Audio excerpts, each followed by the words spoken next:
Els 6 contes que integren Tot Interior van néixer de manera independent i crec que els seus protagonistes hagueren volgut que continuar així, independent per sempre. Però jo un dia vaig decidir aplegar-los en un sol volum i com que són molt cabut i molt pesat, al final els vaig convèncer un per un a tots. Si us endinseu, trobareu a Mencials, que és un home que va emmalaltir d'una estranya agorafòbia que li impedia viure fora dels trens. També trobareu un home de mitjana edat que vivia enamorat del pis que habitava.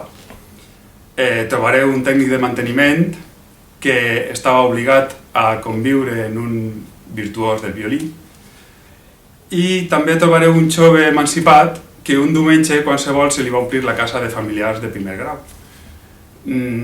L'única dona que trobareu en Tot Interior és la senyora Anna, que va enviudar fa poc i que, com que és tan reservada i tan desconfiada, crec que no me perdonarà que l'hagi tancat entre tant de mascle.